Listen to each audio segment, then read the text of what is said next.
Here. Oh yeah. Well, I was working in the hospitality centre, and Heineken had just got the beer in here. Right. And now this is a very unusual vlog for me, because rather than being out with the fans as I normally am and in my season ticket seat, which is on the other side of the ground from where I am at the moment, I'm actually going to be for the whole game in one of these private boxes, thanks to Eamar Development UK, who are one of my new sponsors. It's a shame really that Abdullah, who is the man who I've been connecting with, can't be here today, but I spoke to him at the recent game against Liverpool and obviously thanked him, and he explained to me why he's supporting me. Yeah, first of all, it will be our pleasure as Eamar Development to sponsoring you. You have much loyalty for Manchester City, much hard work, and you deserve where you are right now, and we are happy to be part of your success in this trip actually. And you're a Manchester City fan, Absolutely, I'm a Manchester City fan since 2009. I'm a Manchester City fan, yeah. And I've seen you at all the home games. I mean, you live and breathe it really, don't you? Yeah, actually in love with Manchester City, so I travel each single game. Sometimes I travel to the away, so I'm happy to attend all the games. I've been here attending a game since 2011, and so happy to continue this journey. It's part of my family, part of my day, part of my life actually. What are your hopes for 2023? Champions League. Champions League and the Premium League and FA Cup and Carabao as well. Thank all you for of your them. support, thank you. Yeah, thank you so much. Looking forward to see you inshallah soon. Thank you. Hi, I'm Johnny from RRG Group. Delighted to be here with Ian today for the big match. Great to be back in the Premier League, and we're delighted to be sponsoring Ian as he travels around the whole of Europe. And in fact, we've sorted him out from our Rochdale RRG branch with a car in the new year for the Chelsea game. So he's looking forward to that. And like I say, we really enjoy looking after Ian and keeping him safe on the roads on all of his travels. Normally you sit down there in the open air, so you've got the box today with down me. There, usually down by the goals, just on the other side. So it's nice to be up here with an outstanding view. And you must be expecting a comfortable victory today. I think we should, yeah. I mean, Everton have had a tough time. I think they'll defend deep, and we'll just have to try and break them down. I think if we break them down early, it could be a lot of goals today. So fingers crossed. And obviously Haaland's a goal-scoring machine, isn't he? He is, yeah, but with Alvarez back, I wouldn't mind seeing him after his brilliant World Cup. I think he'd be welcome to have a bit of game time today. So we'll see what happens, but Haaland is a machine, and I think he'll score. Hi, I'm Oliver from Howard and Henry Solicitors. We're delighted to be sponsoring Ian with his vlog, podcast, etc. Looking forward to the game. What do you think of today? I mean, Everton on paper looks to me a relatively straightforward game. On paper, we should walk all over them. Who knows? Not going to take anything for granted. Not going to count our chickens before they hatch. But yeah, expecting a good win today. And obviously, I bet you did excited to see Erling Haaland. I mean, he's the man of the moment in world football at the moment, isn't he? Loving it. Absolutely enjoying watching him. Really excited. Look forward to seeing him every week playing. You brought your son here for a treat. Who's your favourite City player then? Erling Haaland. Yeah, it's got to be, hasn't it? Who have you got on your shirt? Have you got anybody on your shirt? Nah, I've not actually got anyone on the shirt. Right. But I'm going to get Haaland when I do get someone on the shirt.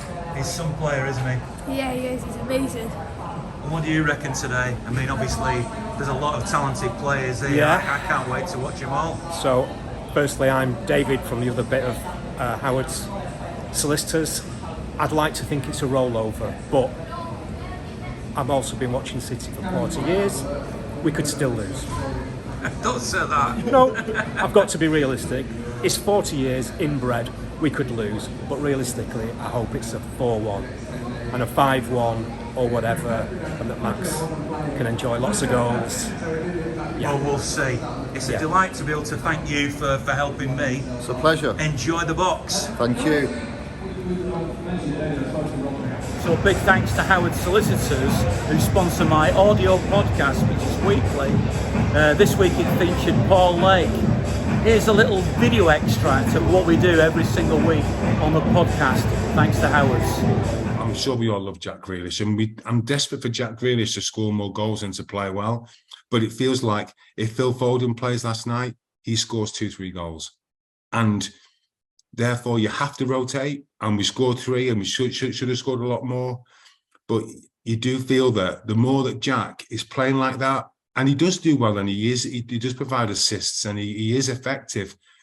But he's just, for me, that's the difference why when we're playing our strongest 11, Jack Grealish won't start. And that's hypercritical, I know, but he gets those opportunities. He has to score one last night. He has to. He squared one for Haaland, and every man and his dog knew he was going to square that.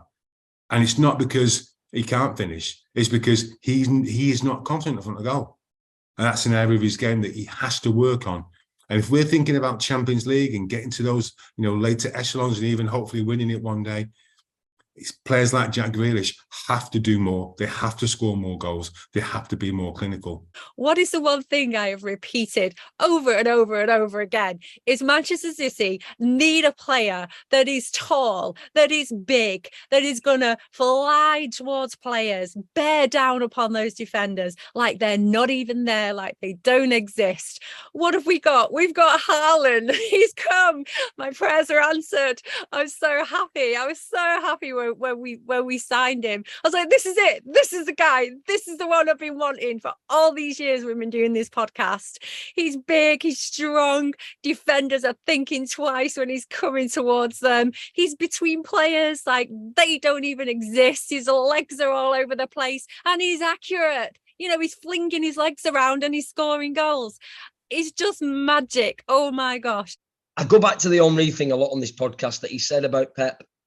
And it's that Pep will get you to the final third. And what you do in that final third has got to be down to you. Do you know what I mean? It's like a magician can be mentored in his early career as a magician by other magicians. But then when it gets to that final big stage appearance at the Apollo or something, he's got to pull out tricks nobody's seen before.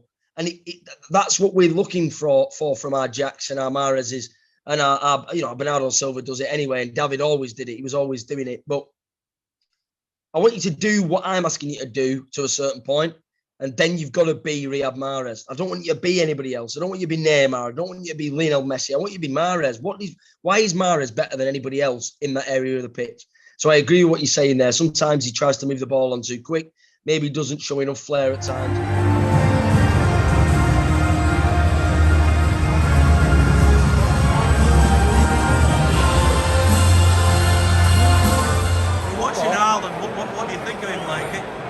Just electric, mate, and I think his attitude, when he has the ball in him on the box, even without the ball, he goes and closes down. He does that, but that's kind of what you quite like about him because, he goes above and beyond. So, no, I think he's been great. Not many touches, but what you get is fantastic.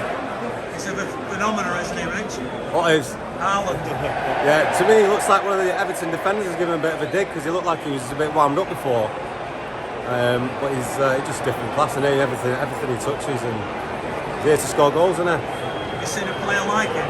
No, don't think anybody has. Every different class. He can do everything. He's just shown it there. He can score goals. He can bring players into play. He can tackle. He puts his foot in.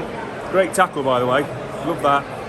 I'm not sure if he's got books. I'm just having a look now, but I don't care. It just shows what he's about. He wants to win. Great player. Thanks for coming and saying hello, lads. Cheers, Cheesy. Thank you. Cheers, pal.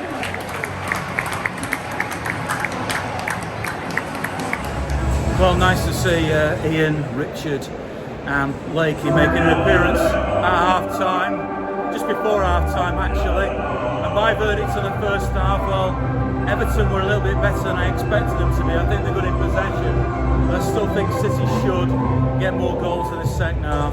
Let's see what happens.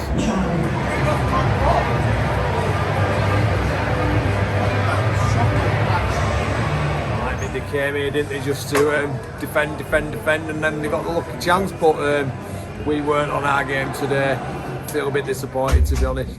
And we should have got Foden on a lot sooner. That's all I can think, really, right now. I thought City were awesome in the first half.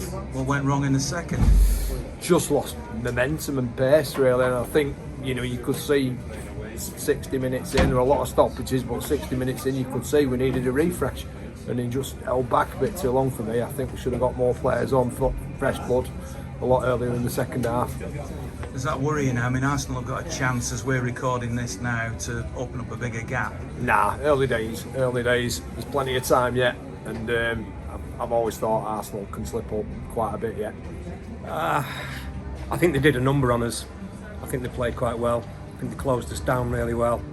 And I think we should have made changes 20 minutes before we did. And that might have made the difference.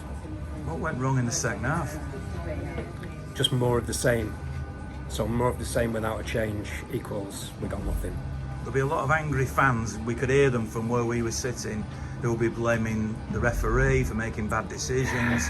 He didn't make any wasting. game-changing decisions. He didn't make any game-changing decisions wrongly. No penalties. But he didn't help, I don't think, with the slowing down of the play, the wasting time, the sitting down players. He should have just let play carry on around them. He did it once, and that's what he should have done all through. If he thinks they're not injured, then, play on. What about the bigger picture going into 2023? Are you still optimistic? Of course. Carry on as normal. Carry on as normal. We'll pick it back up. We're good at coming from behind. All these teams that are doing very well will have their problems too. So if this is our problem, we've got it earlier than they have. That's my take on that. I'll be honest, I wanted City to smash Everton. I thought they were pretty poor. Everton weren't anything amazing. Last 10 minutes, I thought it was pretty decent, but that should have happened 20, 30, 40 minutes beforehand. Are you surprised? Because I expected City to win that game quite comfortably. I thought City were going to absolutely dominate and batter them. I was waiting for it to happen. Didn't shift up a gear, just was coasting. And Everton again weren't anything special, but at the end I thought he was going to sneak another one in at the end, but not quite. I thought it was good. Can I say it on camera? You can say whatever you want. Go on. My assessment of that game was it was a very poor game. I think we didn't turn up, really.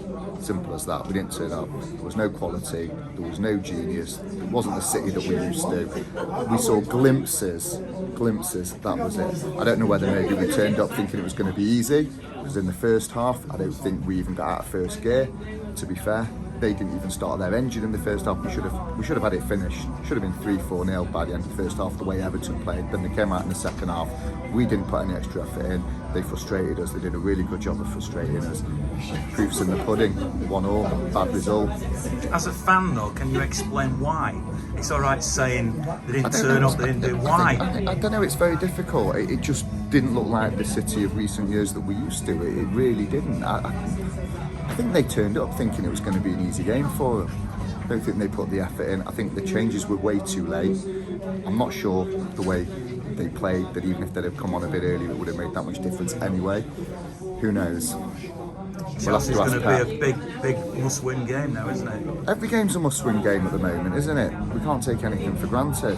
It's not ours this season. It's ours to lose, and at the moment we're doing a good job of losing it. I thought the game was ruined by a referee that had no idea what he was doing. The amount of time that the ball was in play and actually we could actually enjoy the game there's got to be a record, because it was garbage. And there's a lot of fans turning up to watch a game of football. I understand why Everton play the way they do, but the referee's there to make sure they don't get away with it. It was garbage, and it ruined the game. It ruined the game completely. It really did. Disappointing. Having said all that, and I don't disagree with you, City still should have done better, shouldn't they? They should have done, but it's hard, isn't it, when the ball's barely in play? How many interruptions in that game was just incredible. Incredible. They shouldn't be allowed to do it. I mean, we just had a full explanation in the World Cup about an extra time being played. What happened there? I think in the second half, the referee stopped the game for his own linesman for 10 minutes. And it was a full 10 minutes, and yet there was only one more extra time minute. That's not right. It was barely in play. Shocking. I'm just very frustrated, Ian. Very frustrated. I can't say any more than that. That's it, I'm done. Frustrated what with City, with Everton, with the referee? Just disappointed, frustrated. The referee City should have been better.